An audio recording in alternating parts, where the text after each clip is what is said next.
No, te estoy diciendo que no, Claudia, te estoy diciendo que no. Hoy vamos a hablar de resolviendo conflictos. Ya venimos.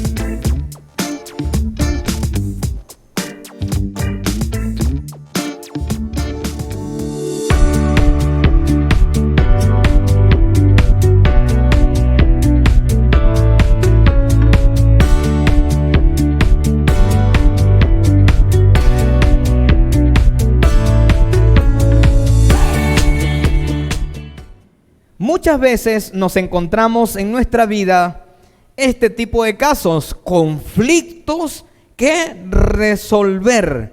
Y hoy precisamente vamos a hablar de los conflictos que se nos presentan.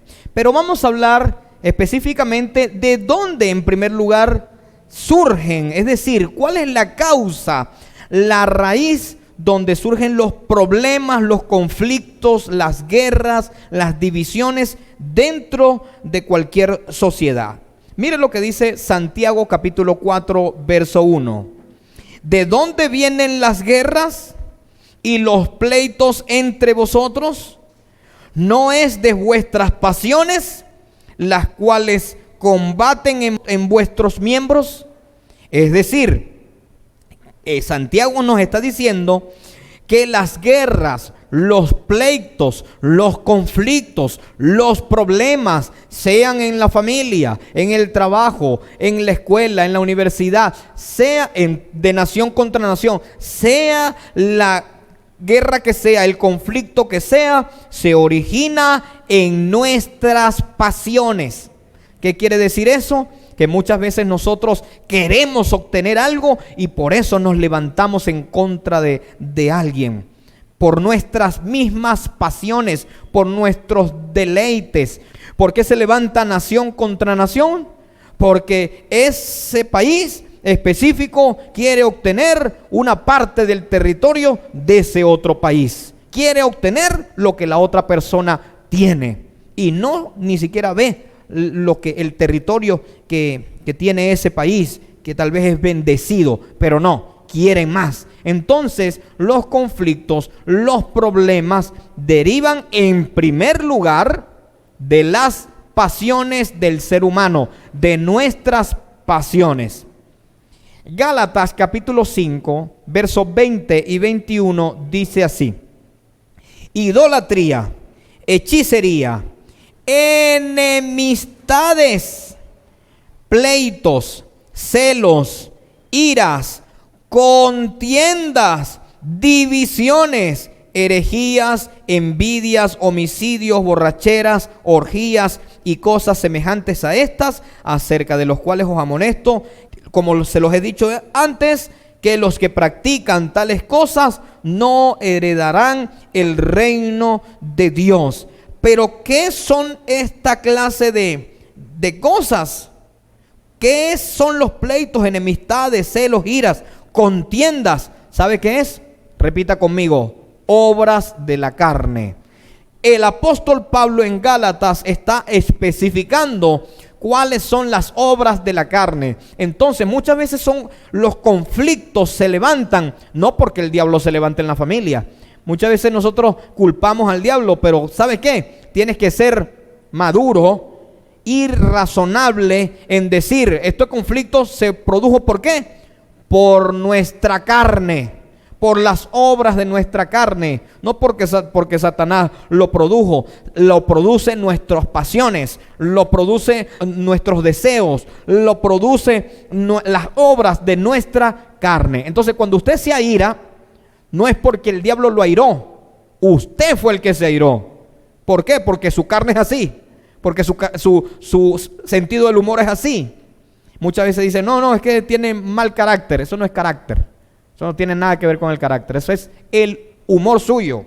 Entonces debemos empezar a controlar, pero los frutos del Espíritu, dice el Señor, que son paz, paciencia, benignidad, mansedumbre. Pero hay uno específico que es justamente el que nos cuesta dominar, que es la templanza. La templanza es un fruto del Espíritu que quiere decir dominio propio. puede ser que yo me aire, puede ser que haya un rato molesto porque causaron algo en mí o porque sucedió algo o en usted, puede ser, ¿verdad? Pero usted debe tener dominio propio y no caer en el mismo terreno de la otra persona, y mucho menos caer en ofensas, mucho menos caer en problemas, en peleas, tal vez hasta con la propia familia se tiene esto. Mire lo que dice la palabra del Señor en Proverbios capítulo 13, verso 10. Ciertamente la soberbia concebirá contienda, mas con los avisados está la sabiduría.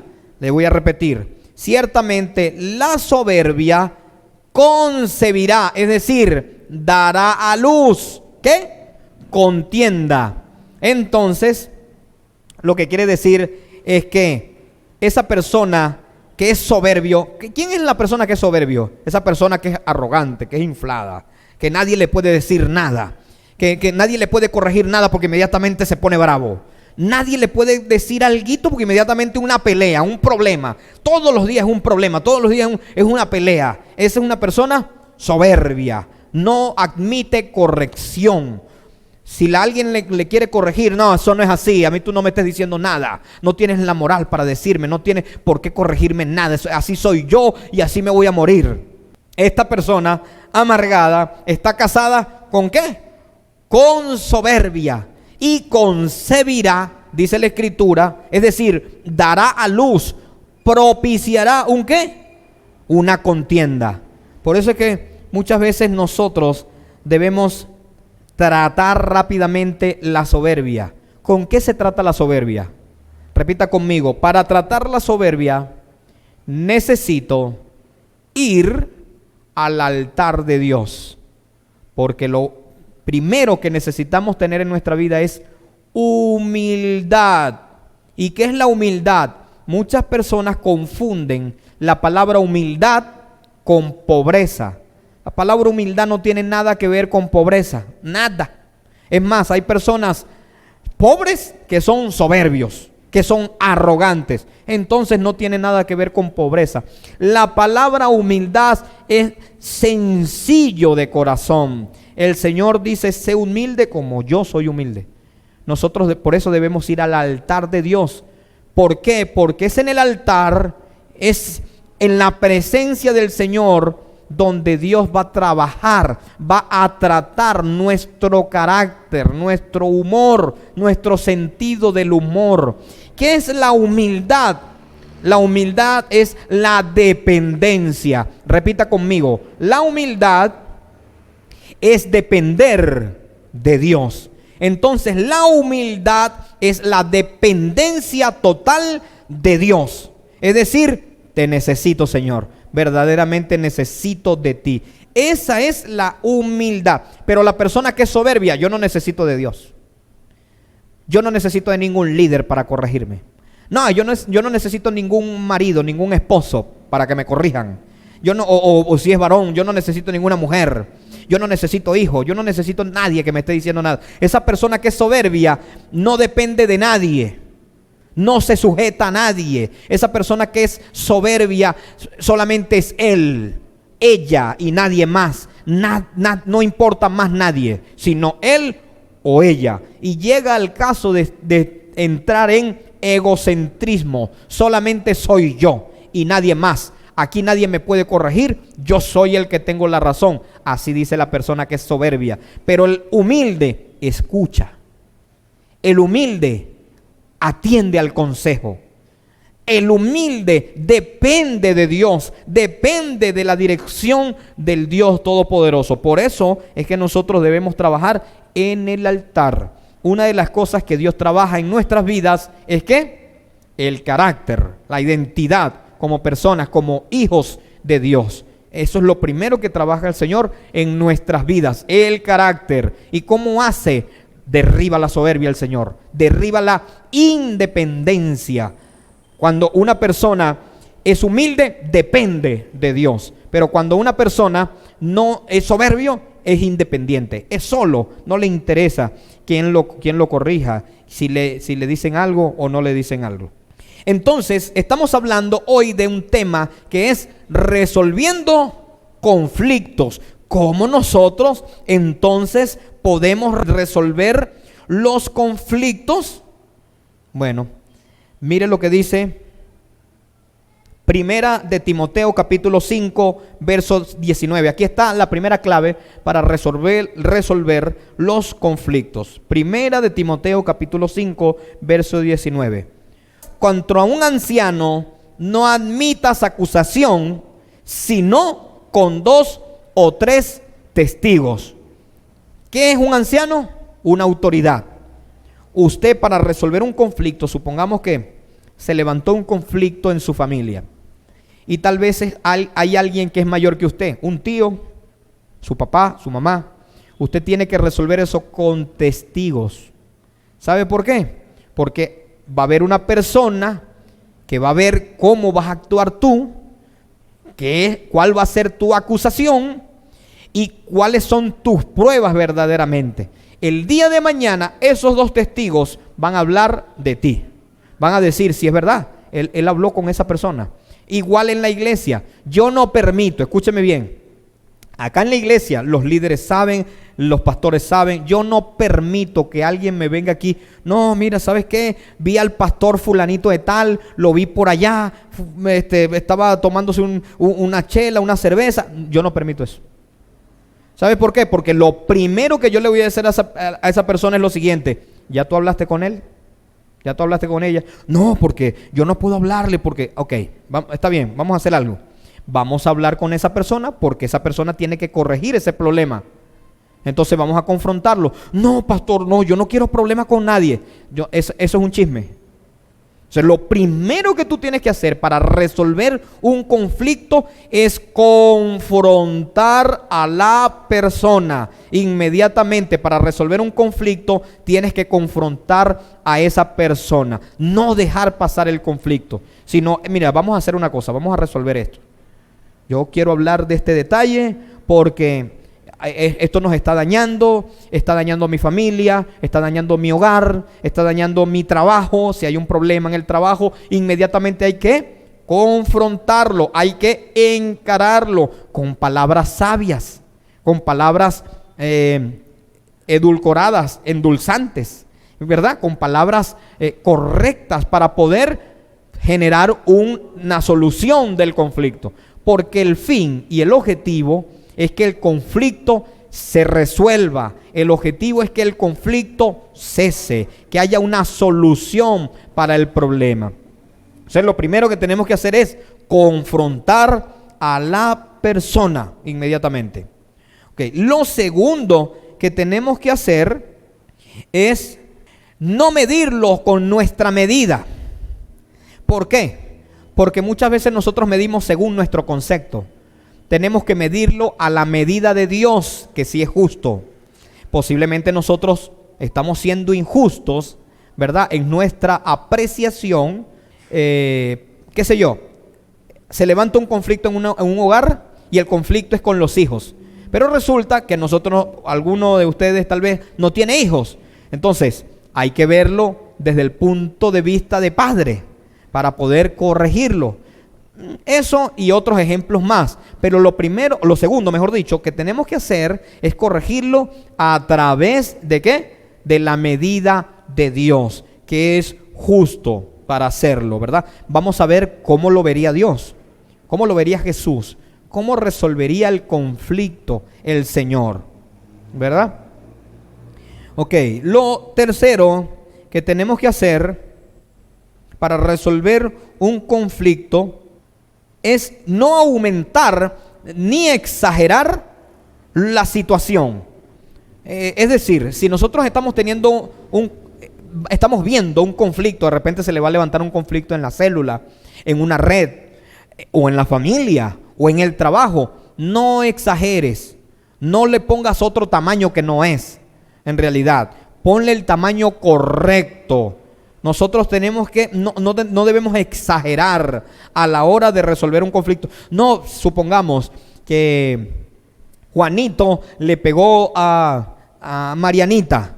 Entonces, esta persona, o de repente usted que quiere resolver el conflicto, se inclina hacia una persona, entonces dice, no, pero que Juanito le dio 2 veces, pero no solamente eso, sino que la lanzó de un tercer piso, y después que la lanzó del tercer piso se le cayó encima. O sea, una exageración total. No, las cosas deben decirse tal como son, sin exagerar, porque posiblemente hayan testigos, y ahorita más en este tiempo que hay videos, que hay audios, que hay textos, que hay grabaciones, es decir, hay evidencias claras que posiblemente te dejen mal. Entonces no podemos exagerar a la hora de resolver un conflicto. Todo lo contrario, debemos poner las cosas claras y tales como son.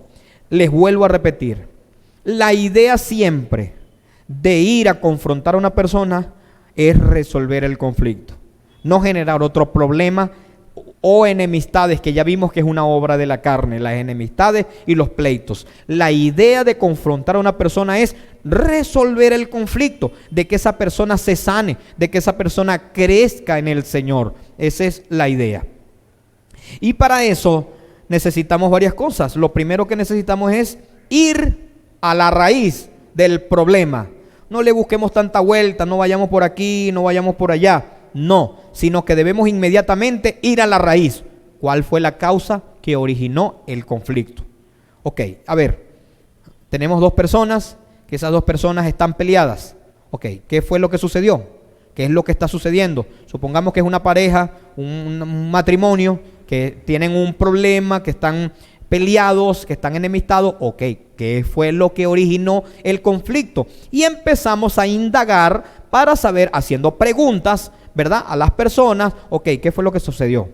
Cuéntame qué fue lo... No, pero es que yo estaba aquí, yo estaba allá. Ok, pero ¿qué fue lo que tú dijiste antes de que de repente él te hiciera algo, o dijera, o te ofendiera, o dijera algo de ti?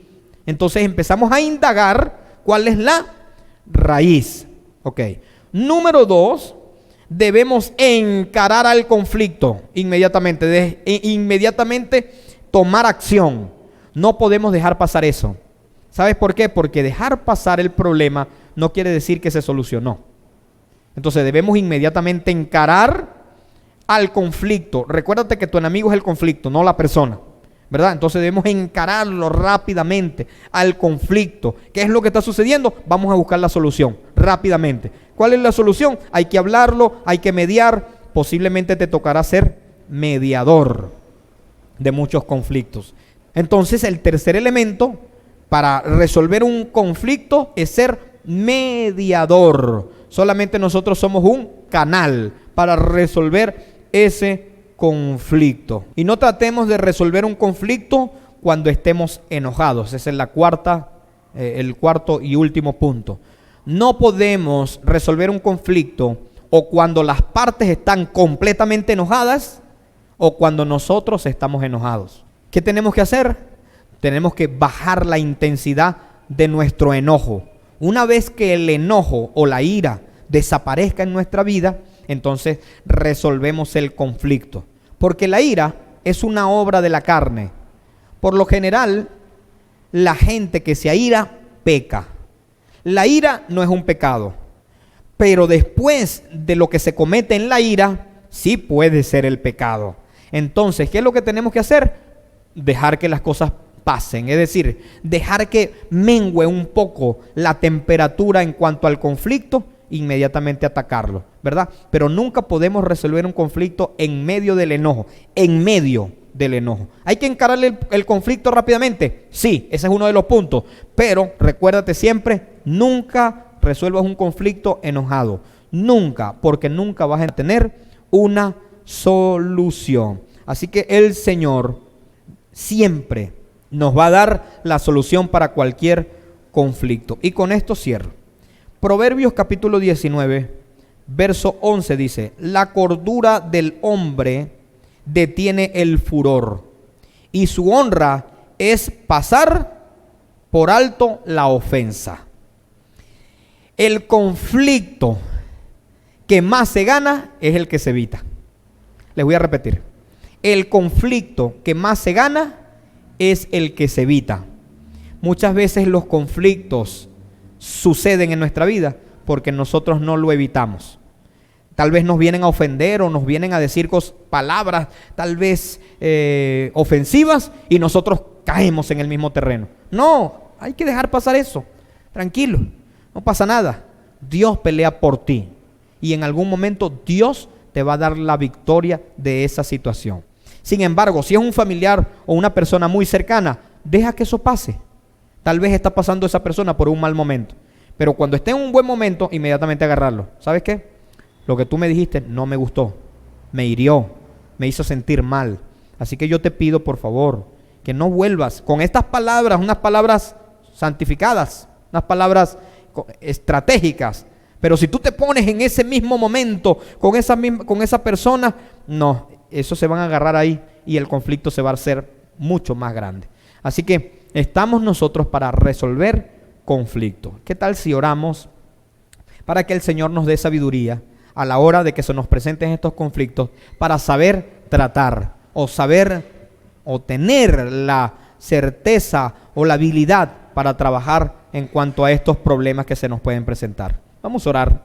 Señor, te damos gracias y te bendecimos en el nombre de Jesús. En este momento, Padre, toma el control total de nosotros, Señor. En el nombre de Jesús, mira a cada discípulo, mira a cada hombre, cada mujer, Señor, que está viendo todos estos temas. Yo te pido que tomes el control de ellos y que los ayudes a tener discernimiento a la hora de que se le presente un conflicto. O posiblemente ellos estén dentro de un conflicto, pero que ellos puedan trabajar de una manera correcta. Darle sabiduría y entendimiento a cada uno de mis hermanos, Señor, para que ellos puedan verdaderamente tomar acción y tener la mejor actitud en medio del conflicto. En el nombre de Jesús, danos sabiduría para hacer las cosas de manera correcta. Amén, amén y amén. Mil bendiciones para ustedes. Nos vemos en la próxima.